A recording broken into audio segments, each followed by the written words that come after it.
நமசிவாய.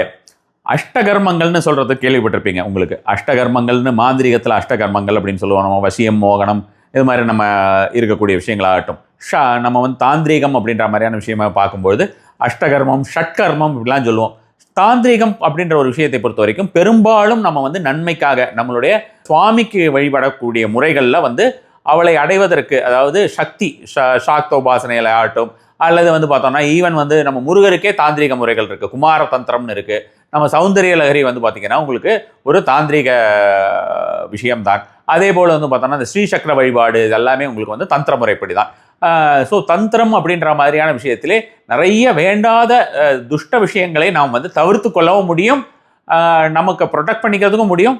வேண்டாத இந்த மாதிரி ஏதாவது ஒரு விஷயம் வேறு யாருக்காவது ஒருத்தங்களுக்கு ஏதாவது இந்த மாதிரியான ஒரு விஷயம் செய்யணும் அப்படின்னு நினைக்கிறாங்க, அதாவது அவங்க ரொம்ப துஷ்ட பண்ணுறாங்க, அதனால நம்ம திரும்பி பண்ணணும், அவங்கள அதை தடுத்து நம்ம வந்து திரும்பி பண்ண வேண்டியிருக்கும், அவங்ககிட்டே திரும்பி போக வைக்கணும் அப்படின்ற மாதிரியான விஷயமாக நினைத்தாலும் அதை செய்யலாம். அதே மாதிரி வேண்டாத ஒரு நபர்கள் அப்படின்ற மாதிரியான நபர்கள்கிட்ட வந்து ஒருத்தர் தொடர்புகளில் இருக்கிறார்கள். உதாரணத்துக்கு சொல்கிறேன் பாருங்க, இப்போ வந்து சில நமக்கு தெரியும் தமிழ்நாட்டில் எந்த மாதிரியான போதை கலாச்சாரம் அப்படிங்கிறது பெருகி இருக்கிறது அப்படின்ற மாதிரியான விஷயம் உங்களுக்கு எல்லாருக்குமே தெரிஞ்சிருக்கும். அது மாதிரியான ஒரு போதையில் வந்து பார்த்தோம்னா நிறைய பேரண்ட்ஸ் வந்து பார்த்தோம்னா அவங்களுடைய குழந்தைகள் மாட்டிக்கிட்டு வேற பசங்க கூட சேர்றதுனால தான் இந்த மாதிரியான பிரச்சனைகள்லாம் இருக்காங்க அப்படின்ற மாதிரியான விஷயங்கள் எல்லாம் தொடர்ந்து சொல்லி வருகிறார்கள். ஸோ அவங்களெல்லாம் அந்த மாதிரியான தொடர்புகள்லாம் இல்லாமல் அந்த விஷயங்களுக்கெல்லாம் வந்து நம்ம வெளியில் எடுக்கிறதுக்கெல்லாம் வித்வேஷனம் அப்படின்னு சொல்லுவாங்க. நான் இப்போ இந்த வசியம், மோகனம் அப்படின்னு சொன்னேன்ல, அது மாறணும் வரைக்கும் சொல்லலாம். நம்ம ஒவ்வொருத்தையும் தேவையில்லாத விஷயத்தை எல்லாத்தையும் நம்ம வந்து ரொம்ப ப்ராபகண்டா பண்ணக்கூடாது அப்படிங்கிறதுனால அது மாதிரி சொல்லலை. ஸோ அந்த வித்வேஷனம் அப்படிங்கிற முறையை பிரிக்கிறது அப்படின்றது வந்து உள்ளுக்குள்ளே இருக்கக்கூடிய வேண்டாத விஷயங்களை பிரிக்கிறது அப்படின்ற மாதிரியான விஷயமாகவும் நம்ம வந்து செய்யலாம்னு வச்சுக்கோங்களேன். இப்போ எதுக்காக இந்த ஒரு விஷயம் அப்படின்னா, நான் ஆல்ரெடி வசம்பு முறை அப்படின்ற மாதிரியான ஒரு முறை கொடுத்துருந்தேன் ரொம்ப வருஷத்துக்கு முன்னால். என்னோட ஃபேஸ்புக்கில் என்னோட பிளாக்லலாம் வந்து பார்த்தீங்கன்னா கிட்டத்தட்ட ஒரு 13 வருடங்களுக்கு 12 வருடங்களுக்கு முன்னாலே கொடுத்துருந்தேன்னு வச்சுக்கோங்களேன். அதுக்கப்புறம் வந்து யூடியூப்லையுமே ரீசெண்டாக ஒரு 4 இயர்ஸ் பேக் கொடுத்துருந்தேன். அதுக்கப்புறம் பார்க்கக்கூடிய இடங்கள் எல்லாமே எல்லாம் வசம்பு பரிகாரம் அது மாதிரியான விஷயங்களை அப்படியே அட்டை காப்பி அடித்து சொல்லிக்கிட்டு இருந்தாங்க. இப்போவுமே ஒரு விஷயம் அது மாதிரி அந்த நபர்களுக்கெல்லாம் நீங்கள் பார்க்குற உங்களுக்கெல்லாம் எவ்வளோ பயன்பெறுகிறீர்களோ தெரியாது, அந்த காப்பி அடிக்கக்கூடிய நபர்களுக்கு எல்லாருக்குமே சூப்பராக இது பலன் பெறக்கூடிய ஒரு முறையாக இருக்கும். வேப்பங்கொட்டை பரிகாரம். இந்த வேப்பங்கொட்டைங்கிறது எதுக்குன்னா, இந்த எதிரிகளை வந்து நம்ம வந்து சமாளிக்கிறதுக்குன்னு வச்சுக்கோங்களேன். எதிரிகளை சமாளிக்கிறதுனா உங்கள் பக்கமே அவங்க எட்டி பார்க்கக்கூடாது அப்படின்ற மாதிரியான ஒரு விஷயமாக இருக்குது. என்னை ரொம்ப தொல்லை பண்ணுறாங்க, என் பக்கமே எட்டி பார்க்கக்கூடாதுன்னு. இதில் முக்கியமாக ஒரு விஷயம் சொல்கிறேன் பாருங்க, இந்த கடன் நீங்கள் யார்ட்டையாவது வாங்கியிருக்கீங்கன்னு வச்சுக்கோங்களேன், அந்த நபரை நினச்சி என் பக்கமே எட்டி பார்க்கக்கூடாது அப்படின்னு நினச்சி நீங்கள் செஞ்சீங்கன்னா அவர் நேரம் உங்கள் வீட்லேயே வந்து உட்காந்துப்பார் அப்படின்ற மாதிரியான ஒரு சூழ்நிலை ஆகிடும். அதாவது கெட்ட விஷயத்திற்கு இதை யூஸ் பண்ணோன்னா அந்த கெட்ட விஷயம் ரொம்ப ஜாஸ்தி ஆகிடும் அப்படின்ற ஒரு விஷயம். நாம் அடுத்தவர்களை கெடுப்பதற்காக இந்த ஒரு விஷயத்தை செய்தோம் என்றால் அந்த கெடுதி அது நமக்கு பெருமடங்கு பெருகி நம்மக்கிட்டே வந்துடும் அப்படின்ற விஷயத்தை தான் நான் இப்போ சொல்கிறேன். அதனால் நம்மளை காத்துக்கொள்வதற்கான ஒரு விஷயமாக மட்டுமே இதை யூஸ் பண்ணணும். வேப்பங்கொட்டை கொஞ்சம் வாங்கிக்கோங்க. இப்போ வந்து இதில் இன்டர்நேஷ்னல் பீப்புள் எல்லாமே கூட வாங்கிக்கலாம். வேப்பங்கொட்டை எல்லா இடத்துலையுமே அமேசானில் கூட உங்களுக்கு வந்து ட்ரைடு அந்த சீட்ஸ் கிடைக்குது. அந்த வேப்பங்கொட்டையை கொஞ்சம் வாங்கி நீங்கள் என்ன பண்ணணும்னா அதை ஃப்ரீஸ் பண்ணியிருந்ததுன்னா அதை நல்லா காய வச்சிடணும். சாதாரணமாக அதை ஃப்ரீஸ் பண்ணியிருந்து ஏதாவது வச்சுருந்தாங்க ஆன்லைனில் அந்த மாதிரி வாங்குறீங்க அப்படின்ற மாதிரி தான் அதை பண்ணிடணும். நம்ம ஊர் ஆளுகளுக்கெல்லாம் பிரச்சனையே கிடையாது, எல்லா இடத்துலையும் கிடைக்கக்கூடியது தான். ஸோ அப்போ அந்த வேப்பங்கொட்டையை எடுத்து நீங்கள் வந்து எவ்வளோ எண்ணங்கள் எடுக்க வேணும், அதாவது எவ்வளோ குவான்டிட்டி எடுக்கணும் அப்படின்னு பார்த்தா இது எவ்வளோ நாள் செய்யணும், எவ்வளோ நேரம் செய்யணும், இந்த மாதிரி நிறைய கொஷின்ஸ் வரும். பெண்கள் ஆண்கள் எல்லாருமே செய்யலாம், எல்லா நேரத்துலையும் செய்யலாம். அப்படின்னா அவங்க என்ன கண்டிஷனில் இருந்தாலுமே இந்த ஒரு விஷயத்தை செய்யலாம். பட் பெண்களை பொறுத்த வரைக்கும் அந்த வீட்டுக்கு விளக்காக இருக்கிற நாட்களில் இதை தவிர்க்கிறது நல்லது. காரணம் என்னென்னா, எதுவும் தீட்டு அப்படின்ற மாதிரிலாம் இல்லை, அவங்களுக்கு வந்து அந்த டைமில் அதிகப்படியான ஒரு உணர்ச்சி அப்படின்ற மாதிரியான விஷயங்கள் வந்து மேலெழும்பக்கூடாது. இப்போ இந்த விஷயம் செய்யும்பொழுது உங்களுக்கு வந்து அடுத்தவங்க மேலே எப்படியா இருந்தாலும் அந்த நம்மளை ரொம்ப துன்பப்படுத்தக்கூடிய ஒரு நபர் மீது நமக்கு ஒரு ஆத்திரம் இருக்கும் இல்லையா, ஒரு கோபம் இருக்கும் இல்லையா.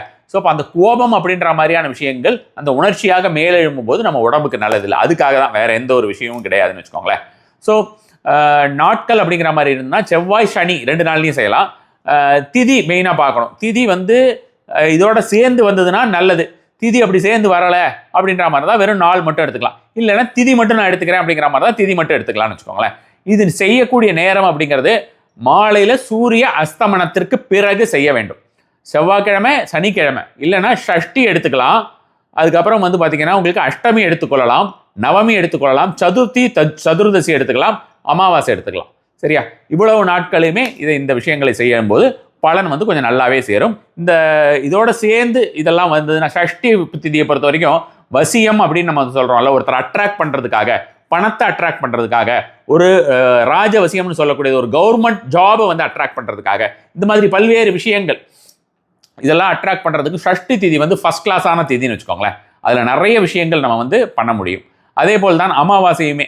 பட் அமாவாசை வந்து நிறைய விஷயங்கள் வந்து பார்த்தோம்னா தீய விஷயங்களுக்காக யூஸ் பண்றாங்க. ஆனா அந்த தீய விஷயங்களை ரிமூவ் பண்றதுக்குமே அமாவாசை தான், அதுதான் ஃபர்ஸ்ட் கிளாஸா ஒர்க் ஆகக்கூடிய விஷயமாக இருக்கும். ஸோ இப்போ நம்ம இந்த என்ன விஷயமோ அதை பார்த்துடலாம். வேப்பங்கொட்டை எடுத்துக்கோங்க, ஒரு 5 6 எடுத்துக்கிட்டிங்கன்னா போகிறோம். அது வந்து என்ன பண்ணணும்னா, நீங்கள் வந்து மிக்சியில் போட்டு அடிக்கக்கூடாது, உங்கள் கையால் கிரைண்ட் பண்ணணும். அந்த கிரைண்ட் பண்ணும்போது அந்த நபர் இருக்கார் இல்லையா, எந்த நபரோ அந்த நபரை வந்து நினைத்து கொள்ள வேண்டியது. நல்லா கையில் வலது கையில் இருக்கிறவங்க, எந்த உங்களுடைய டாமினேட் ஹேண்டோ அதில் வந்து சாதாரணமாக ரைட் ஹேண்ட்னா நீங்கள் வலது பக்கமாக நீங்கள் கிரைண்ட் பண்ணுவீங்க இல்லையா, அதை வந்து அரைப்பீங்க இல்லையா, இல்லை இப்படி வச்சு அரைச்சாலும் சரி. இப்படி அரைக்கும் போது அது நல்லா அரைஞ்சிடுச்சு, ஓரளவுக்கு நல்லா அரைஞ்சிடுச்சு அப்படின்ற மாதிரி இருந்ததுன்னா, அதை அந்த நல்லா அரைஞ்சதுக்கு அப்புறம் வந்து என்ன பண்ணணும்னு பார்த்தீங்கன்னா, லெஃப்ட்ல கொஞ்ச நேரமாவது பண்ணணும். கொஞ்ச நேரம்னா ஒரு நிமிஷமாவது பண்ணணும். லெஃப்ட் சைடில் ஆன்டி கிளாக் வைஸ் இப்படி கிரைண்ட் பண்ணுறீங்கன்னா, நீங்கள் ஆன்டி கிளாக் வைஸ் திரும்ப அந்த நபரை நினைத்து கொண்டே ஒரு 6 தடவை நீங்கள் வந்து 6 தடவையோ 9 தடவையோ 10 தடவையோ கணக்கு கிடையாது, ஒரு நிமிஷம் அந்த மாதிரி அந்த நபரை நினைத்து கொண்டே உங்களிடம் எட்டியே பார்க்கக்கூடாது, உங்களை தொல்லைப்படுத்தக்கூடாதுன்னு யாரா வேணா இருக்கட்டும், அப்படி நினைத்து கொண்டு நீங்கள் இது மாதிரி செய்யலாம். இல்லை நீங்கள் இப்படி அரைப்பீங்க அப்படின்ற மாதிரி இருந்தால், இது நீங்கள் வந்து சாதாரணமாக நம்ம இப்படி கிரைண்ட் பண்ணும்போது என்ன பண்ணுவோம், இப்படி அந்த மாதிரி தானே பண்ணுவோம். இதை வந்து நம்ம என்ன பண்ணணும்னு பார்த்தோம்னா, ஒரு ஆப்போசிட் சைடு மட்டும் பண்ணணும். பண்ணிட்டு திரும்ப அதை கொஞ்சம் தூக்கி எடுத்து வச்சுட்டு திரும்ப ஆப்போசிட் சைடு, அது நம்ம வந்து ஒவ்வொருத்தையும் தூக்கும்போது நமக்கு கைகள்லாம் வலி வந்துடும் இல்லையா. அதனால அதிக தடவை அதை பண்ண வேண்டாம், அந்த ஒரு நிமிஷம் கூட வேண்டாம், ஒரு 30 செகண்ட் ஒரு 5-6 தடவை பண்ணிட்டு நல்லா மைய மாதிரி பண்ணிட்டீங்கன்னா கூட, இல்லை நீங்கள் எப்படி ஆப்போசிட் சைட் பண்ணுறீங்கன்னா ஆப்போசிட் சைட் பண்ணும்போது வச்சுட்டு அதையே நீங்கள் நல்லா மைய வந்து தேய்ச்சிட்டிங்கன்னா போதும். தேய்ச்சிட்டு அதுக்கப்புறம் அது எல்லாத்தையும் நீங்கள் வழிச்சு எடுக்கிறீங்க இல்லையா, அதை வழித்து எடுத்து கொண்டு நேராக உங்களுடைய டாய்லெட்டுக்கு போயிடுங்க. அதை நல்லா கையில் வச்சுட்டு மனதில் நினைத்துக் கொள்ளுங்கள், நன்றாக பிரார்த்தனை பண்ணி கொள்ளுங்கள். பிரார்த்தனை அப்படிங்கிறது வந்து நமக்குள் இருக்கக்கூடிய தெய்வத்தை தான் நம்ம பிரார்த்தனை பண்ண போகிறோம். நம்ம மற்ற தெய்வத்தை கூப்பிட்டு இவன் வரக்கூடாது, அவன் வரக்கூடாது, இவன் நம்ம எப்படி பண்ணினா அவன் அப்படி பண்ணினா அப்படின்னு நம்ம வந்து குத்தம் சொல்றதை விட அந்த பிரபஞ்சத்திடம் இந்த மாதிரியான விஷயத்தை கேட்பதுங்கிறது சிறப்பாக இருக்கும். அதனால் அதை கையில் வைத்துக் கொள்ளுங்கள். முடிந்தால் தெற்கு பக்கம் பாருங்க, அது வந்து ஃபர்ஸ்ட் கிளாஸா ஒரு இந்த மாதிரியான வேண்டாத விஷயத்துக்கெல்லாம் பலன் தரும். வேண்டாத விஷயம்னா எப்படியா இருந்தாலுமே, இப்போ ஒருத்தங்க நம்மளை துன்பப்படுத்துறவங்கள தான் நம்ம விளக்க போறோம், நல்ல விஷயங்கள்ல நல்ல ஆளுகளை நம்ம விளக்க போறது கிடையாது. அப்படி இருந்தாலுமே கூட நம்ம வந்து இயற்கைக்கு மாறா ஒரு விஷயம், நமக்கு விதிக்கப்பட்டிருக்கிற விஷயத்துக்கு மாறாதானே நம்ம ஒரு விஷயம் செய்யறோம். ஸோ அதை அப்படி கையில் இப்படி வச்சுக்கங்க, இது மாதிரியாக வைத்து விட்டு அதை கொஞ்சம் கொஞ்சமாக அலம்பி விடுங்க. கொஞ்சமாக தண்ணி விட்டு அலம்புங்க. அப்படியே தண்ணி விட்டு அலம்புங்கிறதுனா அப்படியே கீழே போகிறது. அந்த பேஸ்ட் இருக்கு இல்லையா, அந்த பேஸ்ட் வந்து அப்படியே கையில் அப்படியே ஃபுல்லாக வெளியில் போகணும், ஃபுல்லாக போயிடணும். அது வந்து நீங்கள் டாய்லெட்டுக்குள்ளே நீங்கள் பண்ண வேண்டாம், பாத்ரூமில் பண்ணால் போதும். பண்ணிவிட்டு அதை ஃபுல்லாக நல்லா கழுவி விட்டுட்டு க்ளீன் பண்ணிவிடுங்க. கைகளை நன்றாக கழுவி கொள்ளுங்கள், கால்களை நல்லா கழுவிக்கோங்க. அதுக்கப்புறம் முடிந்தால் ஒரு குளியலை போட்டுருங்க. தலைக்கு குளிச்சா இன்னும் நல்லது. இது மாதிரியான ஒரு விஷயமா செய்யலாம். சரி, இது எவ்வளவு தடவை செய்யறது, எவ்வளவு நாள் செய்யணும், ஒரு தடவை செஞ்சாலே பலன் தருமானா இட் டிபெண்ட்ஸ்.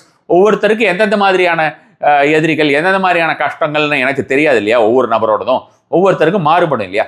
ஸோ அப்போ அந்த மாதிரி இருக்கும் பொழுது ஒரு இப்போ நீங்கள் வந்து உதாரணத்துக்கு செவ்வாய்க்கிழமையாக எடுத்துக்கிறீங்கன்னா, வாரம் செவ்வாய்க்கிழமையாக நீங்கள் வந்து தொடர்ந்து ஒரு 8 தடவையோ 9 தடவையோ செய்யலாம், ரொம்ப ஹெவியாக இருந்தால். இல்லைன்னா ஒரு 3 தடவை சொல்லிட்டு நிறுத்திடலாம். சனிக்கிழமை எடுத்தாலும் இதே தான். ஷஷ்டி திதியில் எடுக்கிறீங்க, அல்லது சதுர்த்தி, சதுர்தசி, அமாவாசை, அல்லது வந்து பார்த்தீங்கன்னா அஷ்டமி நவமி இப்படியெல்லாம் எடுக்கிறீங்கன்னா, அந்தந்த திதி உங்களுக்கு ஒரு 10-15 டேஸ், என்னை பொறுத்த வரைக்கும் நீங்கள் திதி எடுக்கிறது வந்து இன்னும் ஃபாஸ்ட்டாக ஒர்க் ஆகக்கூடிய முறையாக இருக்கும். உங்களுக்கு ஒரு 15 டேஸ் டைமும் இருக்கும். அந்த 15 டேஸில் நீங்கள் வந்து கவனிக்கலாம் எந்த அளவுக்கு அவங்க விலகி போயிருக்காங்க அப்படின்ற மாதிரியான விஷயம். உங்களை துன்பப்படுத்துவதை குறைக்கிறார்கள் அப்படின்ற மாதிரியான நிறைய பேர் வந்து பார்த்தோம்னா இன்லாஸ்னால ரொம்ப கொடூரத்தெல்லாம் அனுபவிக்கிறவங்கெல்லாம் நம்மக்கிட்ட ரெகுலராக கஷ்டப்பட்டு சொல்கிறவங்க இருக்காங்க. அது வீட்டுக்குள்ளே அப்படின்ற மாதிரியான ஒரு விஷயமாக, வீட்டுக்கு வெளியில் குடும்பத்துக்குள்ளேயே இருக்கிறவங்க வந்து பார்த்தோம்னா ஒருத்தங்க வளர விடக்கூடாது அப்படின்னு அவங்கள வந்து வேண்டாத பிளாக் மேஜிக் எல்லாம் செய்கிறவங்களுக்கு அதெல்லாம் வந்து இவங்களுக்கு அதை ஸ்டாப் பண்ண வைக்கும். யாருக்கும் எந்த தீங்கும் பண்ணிடாது, ஆனால் அதை அவங்கள ஸ்டாப் பண்ணி உங்கள் பக்கமே எட்டி பார்க்க மாட்டாங்க. அதுக்காக தான் இது. ஸோ இப்போ நீங்கள் அஷ்டமி எடுத்துக்கிட்டிங்கன்னா அடுத்த அஷ்டமி வரைக்கும் பண்ணிவிட்டு அடுத்த அஷ்டமி சேம் ப்ராசஸ் தான். ஒரு 6 9 இது எடுத்துக்க வேண்டியது. எண்ணம் முக்கியமல்ல, கொஞ்சம் குவான்டிட்டி வரணும், அதுக்காக இந்த 6 9 அப்படின்லாம் சொல்கிறேன். ஸோ அதை எடுத்துக்க வேண்டியது, எடுத்துட்டு அதே மாதிரி நம்ம வந்து கிரைண்ட் பண்ண வேண்டியது. ஒரு டைமில் எந்த திதி எடுத்தீங்களோ அதே திதி எடுங்க. அஷ்டமி எடுத்துட்டு அடுத்த தடவை நவமியில் பண்ணாதீங்க. அதே நேரம், ஒரு நேரம் செலக்ட் பண்ணிக்கோங்க, அதே நேரத்தில் செஞ்சுருங்க. செவ்வாய்க்கிழமை எடுத்தீங்கன்னா அடுத்த வாரம் செவ்வாய்க்கிழமையே எடுங்க, அடுத்த வாரம் சனிக்கிழமை எடுக்காதீங்க. ஸோ ஒரு 3 வாரம் எடுக்கிறீங்க தொடர்ந்து, ஒரு சின்ன பிரச்சனை தான், அவங்க நம்மகிட்ட வரக்கூடாது அப்படின்னா அந்த ஒரு 3 வாரம் எடுத்தீங்கன்னா 3 வாரம் போதும். கொஞ்சம் பெரிய பிரச்சனை, இவங்க நம்ம விடவே விடாது, நம்மளை வந்து லைஃப்ல நல்லா இருக்கவே விடாத ஒரு நபர் அப்படின்ற மாதிரி இருந்தால் 9 வாரம் பண்ணுங்க.